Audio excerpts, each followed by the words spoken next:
حامدا ومصليا أما بعد قال الله تعالى في القرآن العظيم وفي القرآن المجيد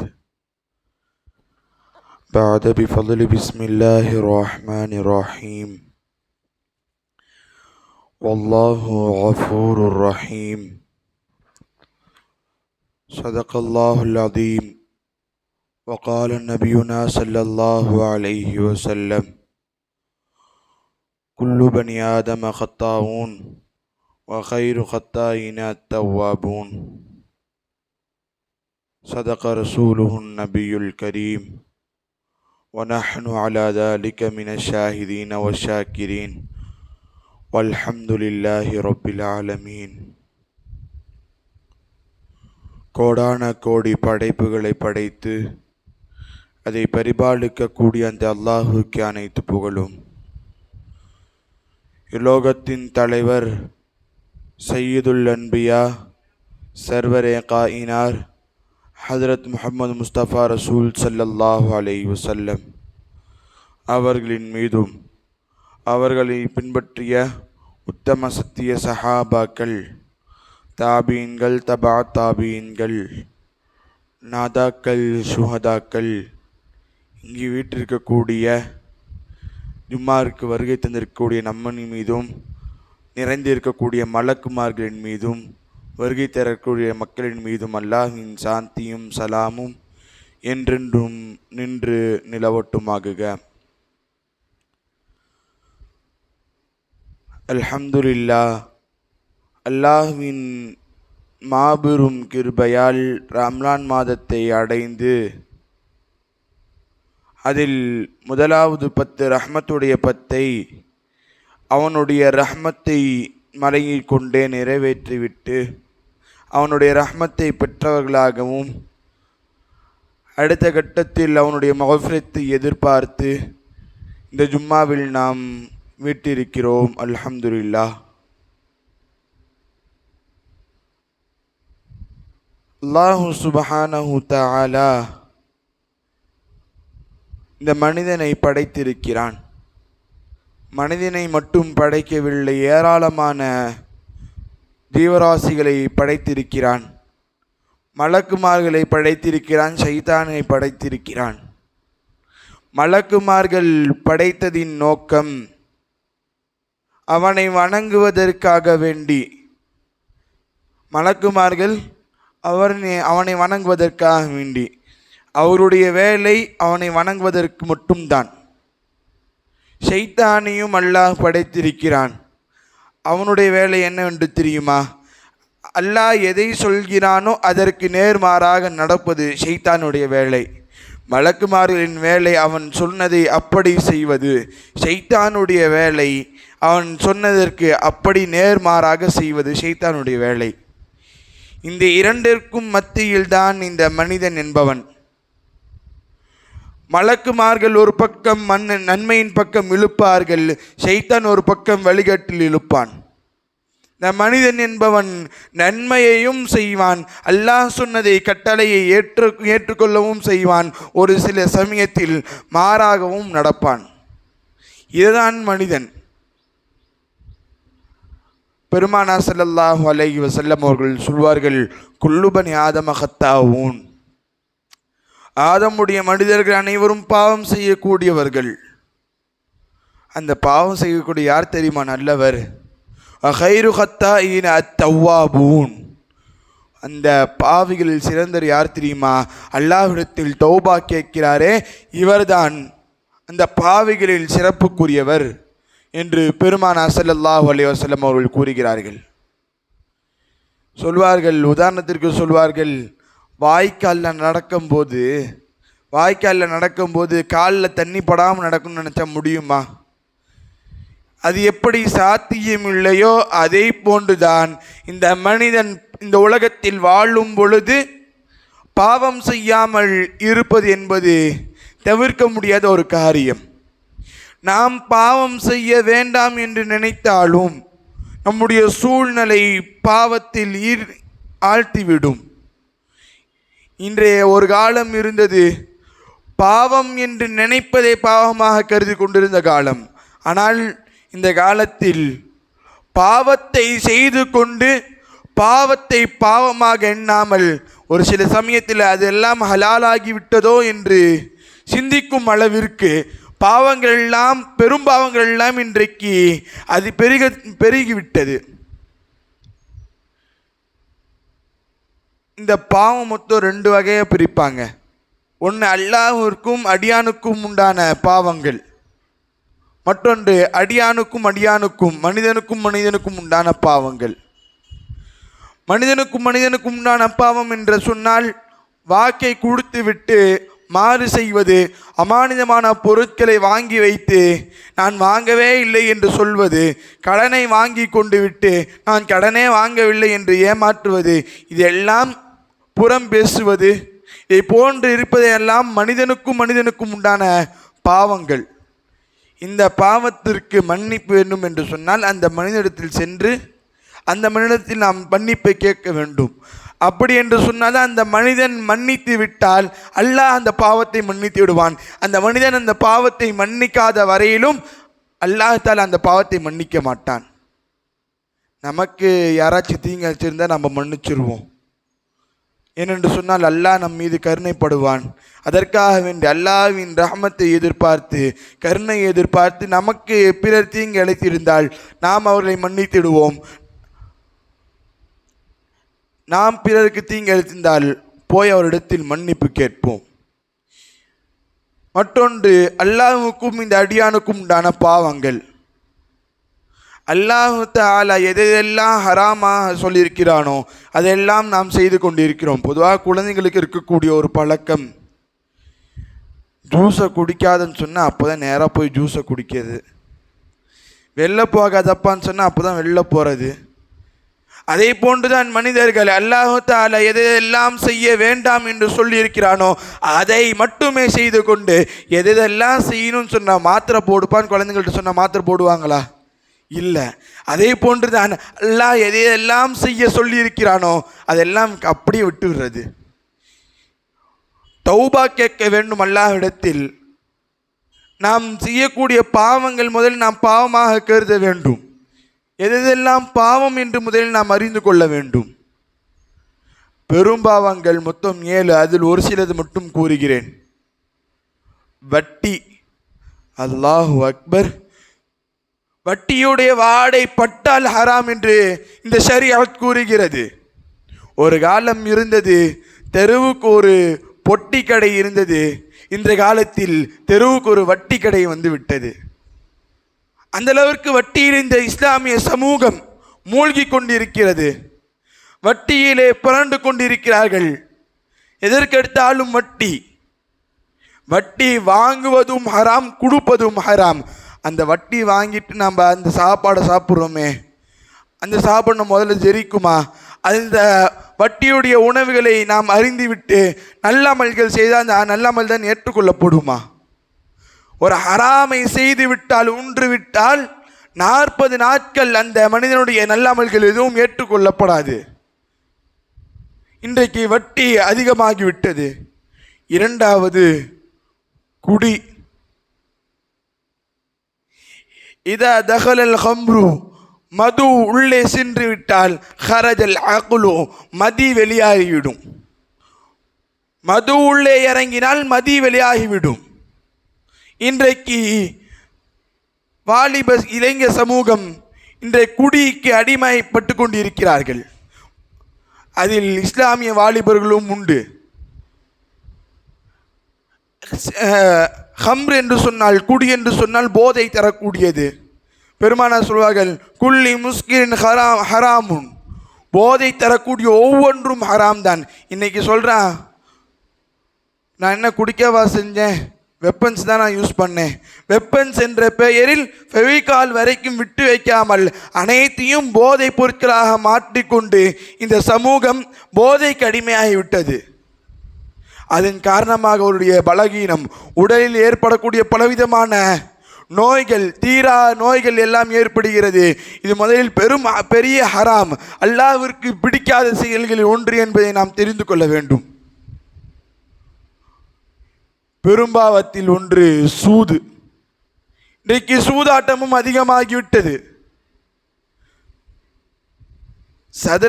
சதுரமாக இருக்கக்கூடிய எந்த விளையாட்டும் விளையாடுறது இஸ்லாத்தில் ஹராம் என்று சொல்லப்பட்டிருக்கிறது. உதாரணமாக செஸ்ஸு, கேரமு, இதை போன்று இருக்கக்கூடிய அனைத்தும் ஹராம். விளையாடுவது ஹராம் என்று சொன்னால் அதில் சூதாட்டம், அதில் பெட்டு கட்டி விளையாடுறது முற்றிலும் ஹராம். ஆனால் இன்றைக்கு சூதாட்டத்தில் நம்முடைய காலங்கள் கழிந்து கொண்டிருக்கிறது.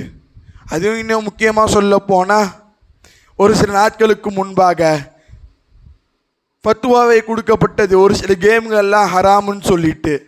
இன்றைய வாலிப சமூகம் அதில் அதிகமாக ஈடுபட்டு கொண்டிருக்கிறார்கள். கையில் எடுத்துட்டா போடு புடி, போடு புடி, அதை புடி, இதை எடு, ஃப்ரீ ஃபயர், பப்ஜி போன்ற விளையாட்டுகள் அது ஹராம் என்றே வந்திருக்கிறது. ஹராம் என்று ஃபத்வா கொடுக்கப்பட்டிருக்கிறது. காரணம் என்னவென்று தெரியுமா? அதுக்கு பூஸ்ட் எத்தணும்னு சொன்னால் ஒரு சிலைக்கு முன்னாடி போய் கையை கட்டி நிற்கணும், கையை சுற்றணும். காபத்துல்லாவை போன்ற ஒரு தகரம் இருக்கும், அதை சுடுவது, இதை போன்று பலவிதமான சிறுக்கு வைக்கக்கூடிய விஷயங்கள் அதில் இருப்பதன் காரணமாக அந்த விளையாட்டு ஹராம் என்று இந்த ஷரியத் கூறியிருக்கிறது. ஆனால் இன்றைய சமூகம் அந்த விளையாட்டில் போதையாக இருந்து கொண்டிருக்கிறது. அடுத்ததாக கொலை. அல்லாஹ் அக்பர். பூவை பறிப்பதை போன்று இன்றைக்கு ஒவ்வொரு உயிர்களையும் பறித்து கொண்டிருக்கிறார்கள். சாதாரணமாக போய்விட்டது. ஒரு காலத்தில் கொலை என்று சொன்னால் இதோ ஒரு டைம் கேட்கலாம். ஆனால் இன்றைக்கு நியூஸ் பேப்பரை தொட்டால் கொலை இல்லாமல் அந்த நியூஸ் செய்தித்தாள் முடிவு பெறுவதில்லை. இது எல்லாம் குடிலும் வட்டி, குடி, சூதாட்டம், கொலை, இதெல்லாம் குடிலும் கஃபாராக்கள், தியத்கள் எல்லாம் கொடுத்து விட்டால் அல்லாஹ் மன்னித்து விடுவான். கொலைக்கு ஒரு கொலை செய்து விட்டால் அதற்குண்டான கஃபாரா கொடுத்து விட்டால் அல்லாஹ் தாலா மன்னித்து விடுவான். வட்டிக்கு நாம் அருந்தி விட்டு அல்லாஹ்விடத்தில் உடல் முழுவதையும் நாம் பரிசுத்தப்படுத்தி விட்டு அல்லாஹ்விடத்தில் நாம் மன்னிப்பு கேட்டால் அல்லாஹ் மன்னித்திடுவான். ஒரு பாவம் இருக்கிறது, ஒரு காலம் அல்லாஹ் தாலா மன்னிக்கவே மாட்டான், ஒரு காலம் மன்னிக்கவே மாட்டான். அதுதான் ஷிர்க், அவனுக்கு இணை வைப்பது. இன்றைக்கு நம்முடைய பிள்ளைகள் ஷிர்க் வைத்து கொண்டிருக்கிறார்கள். எப்படி என்று தெரியுமா? தேவபந்தினுடைய உஸ்தாத் அவர்கள், தேவபந்தின் உஸ்தாத், இந்த இந்தியாவிலேயே மிகப்பெரிய ஒரு மதர்சா தேவபந்த் மதரசா. அங்கே இருக்கக்கூடிய உஸ்தாத் ஒருவர் தன்னுடைய பத்திரிகையில் எழுதுகிறார், விடுமுறை காலத்தினுடைய பேரன் பேத்திகளுடன் நான் விளையாண்டு கொண்டிருந்தேன். அப்பொழுது அல்லாஹ்வையும் அவனுடைய ரசூலை பற்றி நான் எடுத்து கூறினேன். அல்லாஹ் ஒருவன், அவனுடைய தூதர் ரசூல் ஸல்லல்லாஹு அலைஹி வஸல்லம் என்று ஈமானை பற்றி எடுத்து கூறிய பொழுது அந்த பேர பிள்ளைகள் சொன்னார்கள், என்னவென்று தெரியுமா? நீங்கள் என்ன சொல்கிறீங்க? அல்லாஹ் ஒருவன் ஸ்கூலில் இறைவன் 3 என்று கூறுகிறார்களே, முக்கடவுள் கொள்கை என்று சொல்கிறார்களே, நீங்கள் என்ன புதுசாக சொல்கிறீங்க? நீங்கள் சொல்கிறது தவறு என்று யாருக்கு? தேவபந்து உஸ்தாத் எடுத்த அந்த சிறு பிள்ளைகள் பேசுகிறார்கள். காரணம் என்னவென்று தெரியுமா? நம்முடைய பிள்ளைகளுக்கு மார்க்க கல்வி இல்லாமல் பள்ளிக்கூடத்திற்கு அனுப்புவது. இன்றைக்கு இருக்கக்கூடிய பெற்றோர்கள் மார்க்கம் இருக்கக்கூடிய பள்ளிகளை பார்ப்பதல்ல, மார்க் எங்கே இருக்குன்னு பார்க்கக்கூடிய பள்ளிகள் தான் பார்த்து சேர்க்கிறார்கள். அது தவறல்ல. சொல்ல வரக்கூடிய விஷயம் என்னவென்று சொன்னால், மார்க்க கல்வி இல்லாமல் பிற சமூக மக்களுடைய ஸ்கூல்களுக்கு, பள்ளிக்கூடங்களுக்கு அனுப்பும் பொழுது அனுதினமும் போனவுடன் காலையில் பிரேயர் என்ற பெயரில் சிறுக்கு வைக்கக்கூடிய வசனங்கள் எல்லாம் அவர் சொல்லுகிறார்கள். அனுதினமும் கேட்டு கேட்டு கேட்டு அவருடைய ஆழ் மனதின் அது பதிந்து விடுகிறது. நாம் ஒரு விஷயத்தை சொல்லும் பொழுது அதை ஏற்றுக்கொள்ளக்கூடிய மனப்பான்மை அவர்களுக்கு வருவதில்லை. நம்முடைய பிள்ளைகள் சிறுக்கு வைக்கிறார்கள் என்று சொன்னால் அந்த பங்கில் நமக்கு, அந்த பாவத்தில் பங்கு கண்டிப்பாக நமக்கு உண்டு. அதை தடுக்க வேண்டும் என்று சொன்னால் மக்தப் மதரசாக்களுக்கு மார்க்க கல்வி அறிய வேண்டும்.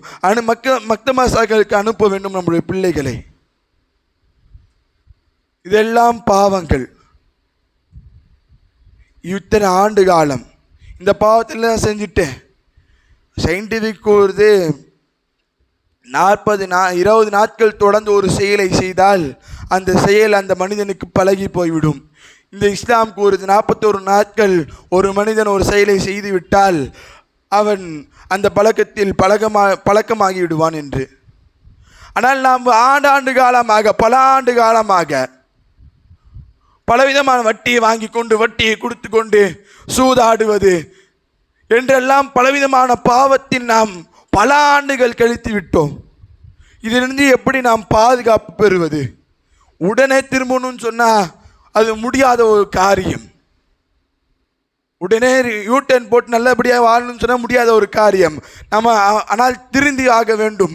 வட்டி முழுவதும் ஹராம், சூதாட்டம் முழுவதும் ஹராம். அதிலிருந்து திருந்தி வாழ வேண்டும். அதற்கு முதலாவதாக இருக்கக்கூடியது தக்குவா.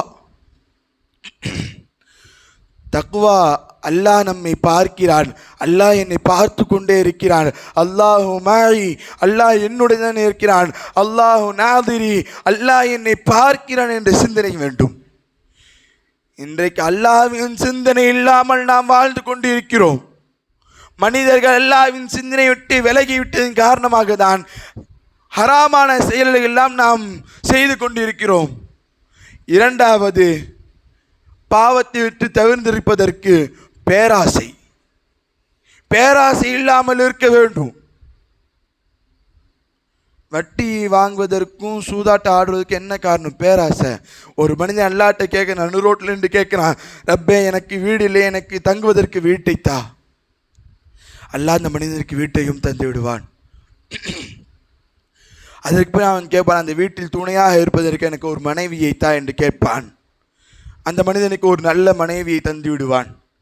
அதற்கு பின்பு கேட்பான், இருவரும் வெளியே செல்வதற்கு ஒரு வாகனத்தை தா, ஒரு 2 வீலரை தா என்று கேட்பான். அந்த மனிதனுக்கு அல்லாஹ் தஆலா 2 வீலரையும் தந்து விடுவான். அதற்கு பின்பு கேட்பான், எங்களுக்கு குழந்தை பிள்ளைகளை வேண்டும் என்று கேட்பான். அல்லாஹ் தஆலா அந்த மனிதனுக்கு சாலிஹான குழந்தைகளும் தந்து விடுவான். அதற்கு பின்பு கேட்பான், நாங்கள் அனைவரும் குடும்பத்துடன் வெளியே செல்வதற்கு ஒரு நல்ல காரு வேணும்னு கேட்பான். அதையும் அல்லாஹ் தந்து விடுவான். இந்த நவீன காலகட்டத்தில் ஒரு மனிதன் வாழ்வதற்கு அத்தியாவசியமான தேவை ஒரு வீடு, ஒரு நல்ல மனைவி, ஒரு குழந்தைகள், ஒரு பைக்கு, ஒரு கார். இந்த நவீன காலத்தில் அத்தியாவசியமாக ஆகிவிட்டது. கேட்பது தவறல்ல, வாங்குவது தவறல்ல. இதெல்லாம் அல்லாஹ் கொடுத்ததுக்கப்புறம் போதும் என்ற மனத்துடன் இருக்க மாட்டான். என்ன தெரியுமா கேட்பான்? இந்த வீடு எனக்கு பத்தாது, எனக்கு பங்களா வேண்டும். எனக்கு இந்த வீடு பத்தாது, எனக்கு பங்களா வேணும். எனக்கு இந்த கார் பத்தாது, BMW வேணும். பேராசை அதிகமாகி விடுகிறது. போதும் என்ற மனம் இல்லாமல் இருப்பதன் காரணமாக வட்டி, சூதாட்டம் போன்ற பாவங்களில் ஈடுபடுகிறான். போதும் என்ற மனம் வேண்டும். நாம் ஒரு அந்தஸ்தில் இருக்கோம்னா, நம்மள்ட்ட ஒரு வண்டி இருக்குண்ணா, ஒரு கார் இருக்குண்ணா, நம்ம மேலே BMW வச்சுருக்கோம், நம்ம பார்க்கக்கூடாது. நம்ம கீழே எத்தனை நபர்கள் வண்டி இல்லாமல் இருக்கான்.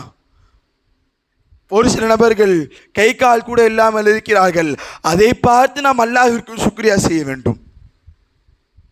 மூன்றாவது மிகவும் முக்கியமானது இகாமிஸ் ஸலா, தொழுகையை நிலைநாட்டுவது. எல்லாவற்றிற்கும் மூலதனம் இந்த தொழுகை, எல்லாவற்றிற்கும் மூலதனம். அல்லாஹ் தஆலா குர்ஆன்ல பேசுகிறான், இன்ன ஸலாத்த தன்ஹா அனில் ஃபஹ்ஷாய் வல் முன்கர். மானக்கேடான விஷயத்தை விட்டும் இந்த தொழுகை தடுக்கும் என்று சும்மா சொல்ல அல்லாஹ் இன்ன ஸலாத்த நித்தியம் என்று சொல்கிறான். மானக்கேடான விஷயத்தை தடுக்கக்கூடியது இந்த தொழுகை என்பது. ஆனால் இந்த தொழுகையை நாம் பொடுபோக்காக விட்டுவிட்டோம். இந்த தொழுகை இல்லாததன் காரணமாக தான், தக்குவா இல்லாததன் காரணமாக தான். தொழுகையை சரியான முறையில் தொழுதால் தக்குவா அல்லாஹ் தஆலா ஆட்டோமேட்டிக்காக நம்முடைய மனதில் போட்டு விடுவான். தொழுகை சரி இல்லாததன் காரணமாக மனிதன் மனிதனாக அல்ல, மீரகமாக மாறிக்கொண்டு இருக்கிறான். தொழுகை சரியான முறையில் தொழுதால் மனிதன் மனிதனாக அல்ல, புனிதனாக மாறுவான். இத்தனை ஆண்டு காலம் இதெல்லாம் நம்ம பாவத்தை தடுப்பதற்குண்டான தடுப்பு சவர்கள். இதை செய்தோம் என்று சொன்னால் பாவத்தை விட்டு நாம் தவிர்ந்திருக்கலாம். இத்தனை ஆண்டு காலம் நாம் எல்லாம் பாவம் செய்து விட்டோம். 20 ஆண்டு காலம், 30 ஆண்டு காலம், 40 ஆண்டு காலம், 60 ஆண்டு காலம், இத்தனை ஆண்டு காலம் பாவத்திலே நாம் மூழ்கி விட்டோம். அல்லாஹ்விடத்தில் கையேந்தினால் மன்னிப்பானா என்ற சந்தேகம் அனைவருக்கும் வரும். நபி நூஹ் அலைஹிஸ்ஸலாம் ஒரு நபி, அல்லாஹ் அக்பர், ஈமானை பரப்பினார்கள். ஓராண்டு காலம், 2 காலம் அல்ல, 100 100 ஆண்டு காலம், 200 ஆண்டு காலம் அல்ல, சுமார் 900 ஆண்டு காலங்கள் ஈமானை பரப்பினார்கள். ஈமானை ஏற்றவர்கள் ஒரு சில மனிதர்கள் மட்டும்தான். சொன்னார், அல்லாஹ்விடத்தில் கையேந்தி துஆ செய்தார்கள், ரப்பே, இந்த மனிதர் என்னை கொண்டு ஈமான் கொள்ளவில்லை, உன்னுடைய ஈமானை ஏற்றுக்கொள்ளவில்லை, இந்த மனிதரை நீ அழித்து விடு என்று சொன்னவுடன் அல்லா துஆ ஏற்றுக்கல. சொன்னா அல்லாஹ் கப்பலை கட்டணும், கப்பலை கட்டினார்கள். அதாபை சொன்னார்கள் நூஹ் அலைஹிஸ்ஸலாம். அப்பொழுதும் அந்த மக்கள் ஏற்றுக்கொள்ளவில்லை, அந்த கப்பலை உதாசீனப்படுத்தினார்கள்.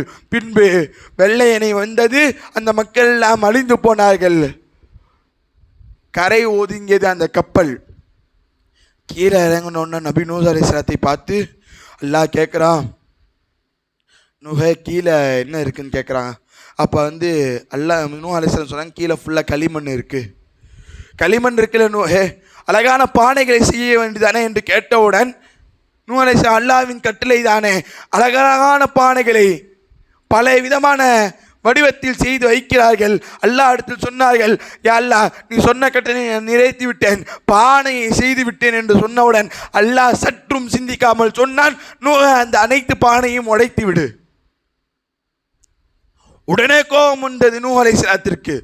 நான் கஷ்டப்பட்டு நீ சொன்னா என்பதற்காக வேண்டி பல பானைகளை அழகழகாக செய்தேனே, இந்த பானையை நீ உடைக்க சொல்கிறாயே என்று அல்லாஹ்விடத்தில் நூஹ் அலைஹிஸ்ஸலாம் கேட்டவுடன் அல்லாஹ் தஆலா என்ன தெரியுமா சொன்னா, என்னுடைய கைகளால் நான் படைத்த என்னுடைய அடிமையை நீ அழிக்க சொன்னாயே, நான் அழித்தேன், இந்த பானையை உடைப்பதற்கு உனக்கு கோபப்படுகிறாயா என்று அல்லாஹ் தஆலா கேட்டான்.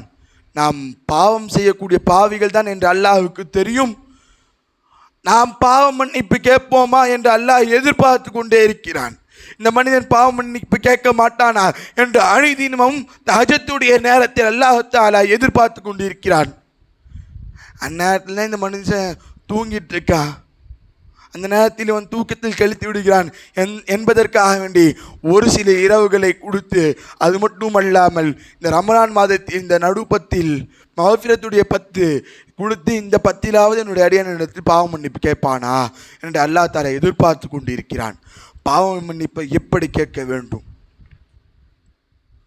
முதலாவது, நாம் செய்த பாவத்தை ஏற்றுக்கொள்ள வேண்டும். இன்னைக்கு மனிதர்கள் பாவத்தெல்லாம் செஞ்சுட்டு நான் பாவமே செய்யலை என்று ஏற்றுக்கொள்ளாத மனம். ஆதம் அலைஹிஸ்ஸலாமும் ஹவ்வா அலைஹிஸ்ஸலாமும் அல்லாஹ் நெருங்க வேண்டாம் என்று சொன்ன மரத்தை நெருங்கினார்கள், சாப்பிட வேண்டாம் என்று சொன்ன பழத்தை சாப்பிட்டார்கள். இதெல்லாம் அவங்க சுயமாக செய்யல, ஷைத்தானின் சூழ்ச்சி செய்ய வைத்தது. உலகத்திற்கு இறங்கினார்கள். அப்பொழுது அவர்கள் என்ன தெரியுமா சொன்னார்கள்? ஷைத்தான் மீது பழி போடவில்லை, அல்லாஹ்விடத்தில் துஆ கேட்டார்கள், ரப்பனா வலம்னா அன்ஃபுஸனா, இறைவா, எங்களுடைய நஃப்ஸுக்கு நாங்கள் அநீதி செய்துவிட்டோம் என்று தன்னுடைய பாவத்தை முதலில் அவர்கள் ஏற்றுக்கொண்டார்கள். நாம் தௌபா கேட்பதற்கு முன்னால் நம்முடைய பாவத்தை நாம் ஏற்றுக்கொள்ள வேண்டும். நான் பாவம் செய்து விட்டேன் என்று ஏற்றுக்கொள்ள வேண்டும். இரண்டாவது, வருந்துவது. இத்தனை ஆண்டு காலம் வட்டியில் நான் கழித்து விட்டேனே, என்னுடைய பொருளாதார வட்டியில் போய்விட்டதே, இத்தனை ஆண்டு காலம் சூதாட்டத்தில் நான் இருந்து விட்டேனே என்றெல்லாம் நாம் வருந்திவிட்டு அதற்கு பின்பு அல்லாஹ்விடத்தில் இஸ்திக்ஃபார் செய்ய வேண்டும். இறுதியாக உறுதிமொழி எடுத்துக்கொள்ள வேண்டும். இத்துடன் இந்த பாவத்தை நான் விட்டு விடுகிறேன். வட்டி வாங்கியிருந்தோன்னு சொன்னால் அந்த வட்டியை கொடுத்து விட்டு அந்த பாவத்திலிருந்து முழுமையாக வெளியேறுவது. வட்டி கொடுத்திருந்தோம் என்று சொன்னால் அசலை மட்டும் வாங்கிவிட்டு வட்டியை விற்று விடுவது. இதெல்லாம் செய்ய வேண்டும். இத்துடன் நான் இந்த பாவத்தை முழுமையாக விட்டு விடுகிறேன் என்று அல்லாஹ்வுடைய தர்பாரில் நாம் சரணடைய வேண்டும். நான் பாவம் செய்து விட்டேன், என்னுடைய பாவ மன்னிப்பு ஏற்றுக்கொள், இதற்கு மேல் நான் பாவமே செய்ய மாட்டேன் என்று அல்லாஹ்விடத்தில் நாம் மன்றாட வேண்டும். இதெல்லாம் செய்தால் கண்டிப்பாக அல்லாஹ் நம்முடைய பாவ மன்னிப்பை எதிர்பார்த்து கொண்டே இருக்கிறான். கண்டிப்பாக மன்னிப்பான் என்பது எவ்வித சந்தேகமும் இல்லை. சொல்வார்கள், உதாரணத்திற்கு அல்லாஹ் தஆலா ஒரு தாயுடைய கருணை அல்ல, 70 தாய் அல்ல, அதை விடவும் அதிகமாக கருணை உள்ளவன். அவனிடத்தில் நாம் எப்பொழுது விழுவோம் என்று எதிர்பார்த்து கொண்டிருக்கிறான். இந்த ரமலான் முதல் மாதத்தில் அவனுடைய தர்பாரில் விழுந்து சஜிதாவில் விழுந்து அதிகமாக பாவம் கேட்க வேண்டும். மஃபிரத் ஒரு பக்கம் இருக்க, மற்றொரு பக்கம் இந்த மாதத்தில் பெருமான அதிகமாக கொடை கொடுத்திருக்கிறார்கள். இல்லை என்று சொல்லாத நபி இந்த மாதத்தில் அதிகமாக கொடை கொடுத்திருக்கிறார்கள். இந்த மாதத்தில் ஜக்காத் கொடுப்பது என்பது ஒரு வளமையாக இருந்து கொண்டிருக்கிறது. இந்த இஸ்லாத்துடைய கடமைகளில் 3வது கடமை ஜக்காத். இந்த ஜக்காத்து எப்பொழுது கடமையானது? ஹிஜ்ரி 2ஆம் ஆண்டு ஹிஜ்ரத்துக்கு பின்பு மதீனாவில் இந்த ஜக்காத்து கடமையானது. தொழுகையை போன்று ஒவ்வொரு நேரத்தில் தொழுகை எப்படி அந்தந்த நேரத்தில் தொழுகணும். நோன்பு இந்த ரமலான் மாதத்தில் கடமையாக இருக்கிறது. இதை போன்று இந்த ஜக்காத் என்பது இந்த ரமலான் மாதத்தில் தான் கொடுக்க வேண்டுமா என்று கேட்டால் அப்படியெல்லாம் இல்லை. ஏன் இந்த மாதத்தில் ஜக்காத்தை கொடுக்க வேண்டும் என்று சொல்கிறார்கள் என்று சொன்னால், பெருமான அதிகமாக இந்த ரமலான் மாதத்தில் கொடை கொடுத்திருக்கிறார்கள் ஒரு காரணம். மற்றொரு காரணம், இந்த ரமலான் மாதத்தில் ஏழைகளுடைய பசியை நாம் உணர்ந்திருப்போம். நோன்பு வைத்து பட்டினியாக கடந்து ஏழைகளுடைய பசியை நாம் உணர்ந்திருப்போம். இதன் காரணமாக நம்முடைய பொருளாதாரத்தை கொடுப்பதற்கு மனம் வரும் என்பதற்காக வேண்டி நம்முடைய முன்னோர்கள் ரமலான் மாதத்தில் ஜக்காத் கொடுப்பது ஒரு வளமையாக தான் வைத்திருக்கிறார்கள். அப்படி என்று சொன்னால் ஜக்காத் எப்பொழுது கொடுப்பது, எப்பொழுது கடமையாகிறது? அதற்கு காலம் நேரம் நிர்ணயம் இல்லையா என்று கேட்டால் அதற்கு இருக்கிறது. ஒரு பொருள் அவருடைய கையில் வந்து பின்பு அந்த பொருள் ஒரு வருடம் முழுமையாக அந்த மனிதத்தில் இருந்து அதிலிருந்து எந்த விதமான செலவுகளும் இல்லாமல் அத்தியாவசியமான தேவைகளெல்லாம் போக அந்த ஜக்காத்துக்கு உண்டான அளவிற்குண்டான பணமோ தங்கமோ வெள்ளியோ இருந்தால் அந்த மனிதன் அந்த ஒரு வருடம் கழித்த பின்பு அந்த ஜக்காத்தை கொடுக்க வேண்டும். இதற்குண்டான கணக்கு எப்படி வைக்கணும்னு சொன்னால், இந்த டேட்டுக்கு பிரகாரம் வைக்கக்கூடாது, ஹிஜ்ரியின் கணக்கின்படி வைக்க வேண்டும். முஹர்ரம் 1ஆம் தேதியிலேருந்து ஒரு 63,000 ரூபாய் கைக்கு வருதுன்னா அது ஒரு வருஷம் முழுமையாக ₹1 கூட குறையாமல் கையில் இருக்க வேண்டும். இன்றைக்கி நிறைய பேர் கேட்பாங்க, நான் கஷ்டப்பட்டு சம்பாதிச்சிருக்கேன், நான் சம்பாதிச்சிருக்கேன், நான் எப்படி ஜக்காத்தை கொடுப்பது, நான் என்னோடய காசு நான் தரணும். இன்றைக்கு திருட்டு அதிகமாகி விட்டது இல்லையா? வீட்டில் வச்சுருந்தா கொள்ளையை அடிச்சுட்டு போயிடுறான், பேங்க்கில் வச்சுருந்தா ஹேக்கர் தூக்கிடுறான், பேங்க்காரனே ஒரு சில சமயத்தில் தூக்கிடுறான். நம்முடைய பொருளாதாரத்திற்கு என்னதான் செக்யூரிட்டி போட்டாலும் ஒரு கட்டத்தில் அது பறி போய்விடும். திடீர்னு பார்த்தா மருத்துவமனை நாமளே கொண்டு போய் அள்ளி கொடுக்கக்கூடிய சூழ்நிலை ஏற்படும். இந்த பொருளாதாரத்திற்கு ஹை லெவல் செக்யூரிட்டி வேணுமா? ஹை லெவல் செக்யூரிட்டி வேணுமா? ஜக்காத்தை கொடுங்கள். இதன் மூலமாக அல்லாஹ் தஆலா உங்களுடைய பொருளாதாரத்தை பாதுகாக்கிறான். ஜக்காத்தை கொடுப்பதன் மூலமாக பொருளாதாரத்தை அல்லாஹ் பாதுகாக்கிறான். இப்பொழுது எந்த திருட்டு பையன் தூக்க முடியும்? அல்லாஹ்வின் பாதுகாப்பில் இருக்கக்கூடிய பொருளாதாரம் ஒருபோதும் குறையாது. இரண்டாவது, நம்முடைய உடம்பில் இருக்கக்கூடிய அழுக்கெல்லாம் நம்ம குளிப்பதின் மூலமாக சுத்தம் செஞ்சிடலாம். உள்ளத்தில் இருக்கக்கூடிய அழுக்கை திக்ரி மூலமாக சுத்தம் செய்யலாம். பொருளாதாரத்தில் இருக்கக்கூடிய அழுக்கை இந்த ஜக்காத்தின் மூலமாக தான் சுத்தம் செய்ய முடியும். இன்றைக்கு ஒரு சில நபர்கள் எல்லாம் இருக்கிறார்கள், ஹலாலான வியாபாரத்தை மட்டும் பார்த்து கொண்டு ஹலாலை மட்டுமே வாங்கி கொண்டு ஹலாலை மட்டுமே நம்பிக்கொண்டு இருக்கிறார்கள். இருந்தாலும் வங்கியில் போடுவதன் மூலமாக அது ஒரு சில நேரங்கள் வட்டி பணம் கலந்து விடுகிறது. அது மட்டுமல்லாமல் தெரியாமல் ஒரு சில நேரத்தில் வட்டி பணங்கள் எல்லாம் ஹராமான வருமானங்கள் எல்லாம் அந்த பொருளாதாரத்தில் கலந்துவிடும். அந்த ஜக்காத்தை கொடுப்பதின் மூலமாக அந்த அசுத்தங்கள் இந்த ஜக்காத்தின் மூலமாக நீக்கப்படுகிறது, பொருளாதாரம் சுத்தம் செய்யப்படுகிறது. அதே மாதிரி ஜக்காத் கொடுப்பதின் மூலமாக பொருளாதாரம் குறையுமா என்று கேட்டால் இல்லை. பொருளாதாரத்தில் பரக்கத்து தான் ஏற்படுமே தவிர, கிணத்தில் இருந்து தண்ணி எடுக்க தான் கிணறு சுரக்கும், ஊற்று கீரை ஒழுகும். அதே போன்றுதான் ஜக்காத்தை கொடுப்பதின் மூலமாக பொருளாதாரம் ஒருபோதும் குறைவு ஏற்படாது, அது நிறைந்து கொண்டே தான் செல்லும். ஜக்காத் எப்பொழுது கடமை, அதுக்குண்டான அளவு என்ன? சென்ற வாரம் தெரியாமல் 2% என்று சொல்லிவிட்டேன். இல்லை, தங்கமாக இருந்தால் 87.5 கிராம் இருக்க வேண்டும்.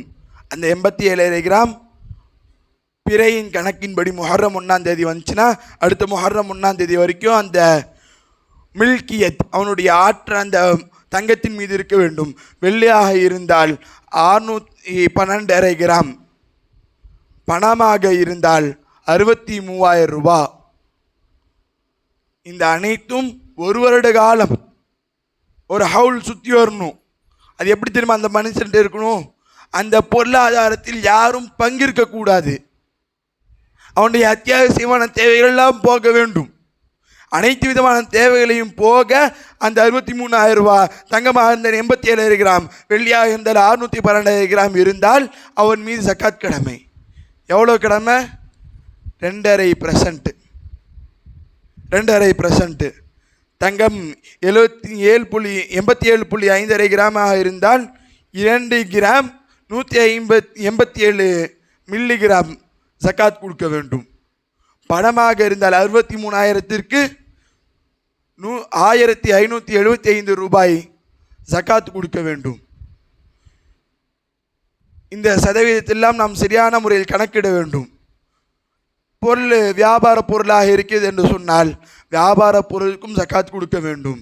வீட்டிற்கு ஜக்காத் தேவையில்லை, உபயோகிக்கக்கூடிய பொருட்களுக்கு ஜக்காத் தேவையில்லை, வாகனங்களுக்கு ஜக்காத் தேவையில்லை என்று சொன்னால் அதெல்லாம் அத்தியாவசிய தேவையில் வந்துவிடுகிறது. அதற்கு ஜக்காத் தேவையில்லை. அதற்கும் மிஞ்சி இருக்கக்கூடிய பொருளாதாரத்தில் மட்டும்தான் நமக்கு ஜக்காத் கடமையாகிறது. ஜக்காத்தை யாருக்கு கொடுக்கிறது? இன்னைக்கு நிறைய பேர் ஜக்காத்தை கொண்டு போய் அஜத்தில் கொடுக்கறது. நல்லவங்க நல்லா இருப்பார், வெளில பார்க்க கஞ்சத்தனம் பண்ணிட்டு இருக்கிறதுக்கு, வெளில பார்க்கறதுக்கு ஏழையாக தெரிவார், அவரு கொடுக்கறது. அந்த மாதிரிலாம் இருக்கக்கூடாது. ஜக்காத் என்பது நன்றாக ஆய்வு செய்யப்பட்டு அவர் ஏழை தான் என்று உறுதி செய்யப்பட்டவருக்கு ஜக்காத் கொடுப்பது. வசூல் செய்யக்கூடியவர்களுக்கு, அன்றைய காலத்தில் வசூல் செய்வது என்பது ஒன்று இருந்தது, அந்த நபர்களுக்கு ஜக்காத் கொடுப்பது. இன்னும் சொல்ல போனால் நவ் முஸ்லீமாக இருக்கிறாங்க அல்லது நம்முடைய ஜக்காத் பணத்தை கொடுத்தால் இஸ்லாத்தை ஏற்றுக்கொள்வார்கள் என்று இருக்கக்கூடிய நபர்களுக்கு ஜக்காத் கொடுப்பது. இதெல்லாம் அதையும் தாண்டி இதற்கு அனைத்திற்கும் மேலாக நம்முடைய உறவினர்களுக்கு யாரெல்லாம் கஷ்டப்படுகிறார்களோ வெள்ளை கொடுப்பது 2வது பட்சம். முதலில் உறவினருக்கு நாம் செய்ய வேண்டும். ஜக்காத் கொடுப்பதற்கு தகுதியான உறவினர் இருந்தால் அவருக்கு செய்ய வேண்டும். இதில் மொத்தம் 2 நன்மை. ஒன்று ஜக்காத் கொடுத்த நன்மை ஒன்று கிடைக்கிறது, மற்றொன்று சிலத்துர் ரஹம், உறவை பாதுகாக்கக்கூடிய நன்மையும் கிடைக்கிறது. ஜக்காத்தை கொடுக்காமட்டா நம்ம இன்னைக்கு நிறைய பேரை பார்த்துருப்போம். ஒரு 5 வருஷத்துக்கு முன்னாடி 10 வருஷத்துக்கு முன்னாடி கொடி கட்டி பறந்துருப்பார். திடீர்னு பார்த்தா வியாபாரம்லாம் முடங்கி போய் இன்றைக்கி ஆள் அட்ரஸ் இல்லாமல் இருப்பாங்க. காரணம் ஜக்காத்தை தராததின் காரணமாக அல்லாஹ் தஆலா அவனுடைய பொருளாதாரத்தை பிடுங்கி விட்டான். அவன் தந்த பொருளாதாரம் அவன் சொன்ன வழியில் நாம் செய்ய வேண்டும். நாம் நிறைய பேர்த்து பார்த்துருப்போம். அது என்னதான் காரணம் என்ன சொல்லாலும் சரி, அவர் சரியான முறையில் ஜக்காத்தை கொடுத்திருந்தால் அந்த நிலை அவருக்கு ஏற்பட்டு இருக்காது. இந்த ஜக்காத்தை அல்லாஹ் யாருக்கு கொடுக்க சொன்னானோ, எந்த அளவிற்கு கொடுக்க சொன்னானோ அந்த அளவில் சரியான முறையில் ஜக்காத்தை கொடுத்து நம்முடைய பொருளாதாரத்திற்கு ஹை லெவல் செக்யூரிட்டி, அல்லாஹ்வுடைய பாதுகாப்பை பெற்று அந்த பொருளாதாரத்தில் பரக்கத்தை ஏற்படுத்தக்கூடிய ஒரு விஷயத்தை இந்த ஜக்காத் செய்கிறது. இந்த ஜக்காத்தை சரியான முறையில் கணக்கிட்டு கொடுப்பதற்கு அல்லாஹ் தஆலா நம் அனைவருக்கும் கிருபை செய்வானாக. இந்த மஃபிரத்துடைய 10 நாட்களில் அவனுடைய மஃபிரத்தை முழுமையாக பெற்று இந்த ரமலான் மாதம் முதல் இந்த ஜும்மாவிலிருந்து நான் செய்த பாவத்தெல்லாம் நான் விட்டுவிடுகிறேன் என்ற ஒரு உறுதிமொழியுடன் இந்த ஜும்மாவிலிருந்து நாம் விடைபெற வேண்டும் என்று கூறிவிட்டு என்னுடைய உரையை முடித்துக்கொள்கிறேன். வாஹிரு தாவானா அல்ஹம்துலில்லாஹி ரப்பில் ஆலமீன். அஸ்ஸலாமு அலைக்கும் வரஹ்மத்துல்லாஹ்.